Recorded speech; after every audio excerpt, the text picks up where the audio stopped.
The stainless steel Rolex, for the last 5 years, it wasn't merely a watch, it was an icon. A status symbol so powerful, it created its own gravitational pull, warping the entire watch industry around it. Getting one at retail was a myth, and the secondary market prices were astronomical, or so the story goes. But gravity is a funny thing. What goes up must eventually come down. The great Rolex hype, the frenzy that had people trading their cars for a watch, is officially on the decline. And this isn't a feeling or a rumor from a forum. The data is in, and it's telling a very clear story. Today, we're looking at the price and volume sales that prove the steel Rolex bubble isn't merely leaking, it's collapsing. Hey everyone, welcome back. My channel provides independent market analysis. I'm an economist, not a watch dealer. I don't do paid posts or sponsorships, and I buy my data from credible sites like Watch Charts to bring you the latest numbers. Before we zero in on Rolex, we need to zoom out and look at the entire luxury watch market, because what's happening isn't happening in a vacuum. Let's bring up the first chart. This is the ChronoPulse Watch Index. Think of it like the S&P 500, but for watches. It tracks the financial sales of Rolexes traded on the secondary market. As you can see from this one-year view, things are trending down. The index is currently sitting at 1,377, which is a drop of nearly 4% over the last year. You can clearly see the peak back in early 2024, followed by a steady bumpy ride downwards, with a particular steep drop in the last couple of months. That's important. So the party is quieting down across the board.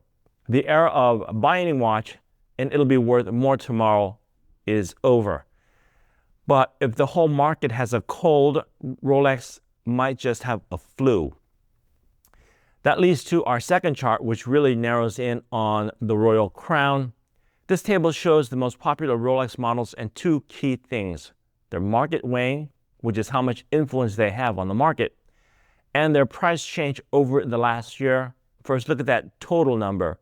These 7 Rolex references alone account for nearly 48% of the entire market's trading value. That's staggering. It confirms what we all knew. As Rolex goes, so goes the market. Now for the juicy part. Look at the one-year change column. Every single one is negative. The icons of hype are all hurting. The GMT Master 2 Batgirl is down 5%. The Submariner Date is down over 4%. And the king itself, the white dial Daytona 116500 LN, is leading the pack downwards with a drop of over 6.4%. Now, a 6% drop might not sound like the end of the world when a watch is still selling for above its retail price, but the trend does matter. This is a clear, sustained price decline across the most sought-after watches on the planet. The direction of travel is undeniable. But look, price is only half the story. To really understand the collapse of the hype, we need to look at the actual mechanics of the market, and that's where our next chart comes in. We're going to look at two metrics: the 3-month average of unit sales. Those are the blue, green, and yellow line, which tells us how many watches are actually selling, and the 3-month average of days on market, the pink line, which tells us how long a watch sits around before it actually sells. Think of it this way: in a hot market, sales are high and days on market is low. In a cooling market, you see exactly what these charts are about to show us. Let's start with a Rolex cornerstone, the Datejust. Look at this. Back in mid-2023, unit sales were flying high, peaking at over 900 units. At the same time, the average Datejust was on the market for only 50 days. But look at the right side of the chart, sales have fallen. And look at that pink line. The days on market has exploded, now approaching 140 days. That means it's taking almost 3 times longer to sell a Datejust today than it did a year ago. That's a bit shocking. Now let's move on to one of the titans of hype, the Submariner.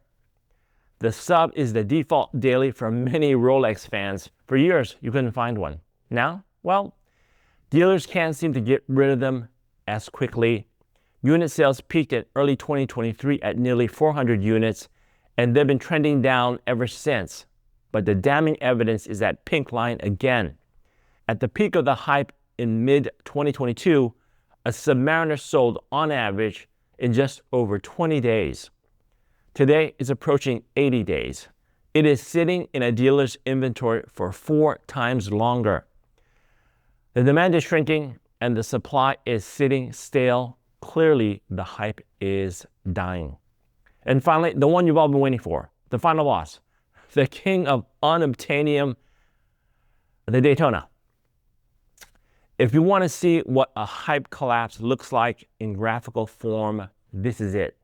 This chart is pretty brutal. Unit sales have fallen off a cliff. From a peak of over 250 units in mid-2023, they have dropped to around 150. But the days on market line tells the real story. It has gone completely vertical. From a low of about 25 days, it has skyrocketed to nearly 100 days. The Rolex Daytona, a watch people claimed had a 10-year wait list, is now taking over 3 months to sell on the secondary market. You know what that means. It means that text you get from a gray market dealer isn't a special privilege anymore. It's a sales pitch. It means the AD who told you you'd need to buy 3 diamond set monstrosities to even get on the list for a Daytona, well, he might be calling you back sooner than you think. The power dynamic is shifting right before our eyes. The market is down. So let's pull it all together. The overall watch market is down. We all know that. The most popular steel Rolex models are leading that decline in price. And most importantly, the data shows that these watches are selling in lower numbers and are sitting on shelves for longer than they have in years. The why is pretty simple. The global economy has changed. The free money from stimulus and crypto gains has dried up. People are thinking twice about dropping $25,000 on a watch that retails for $15,000. So is this the great steel Rolex crash, or is it a long overdue correction? I'll call it a return to sanity for the true watch enthusiast, the person who was disgusted by all the speculation and just wanted to buy a watch they loved at a fair price. This is great news. This trend means the market is headed back towards the collectors and away from the flippers, even on the steel models. It means that one day soon, you might actually be able to buy the watch you want without having to play the ridiculous games. But what do you all think? Does this data change your plans for your next purchase? Let me know your thoughts down in the comments, and I'll see you in the next video.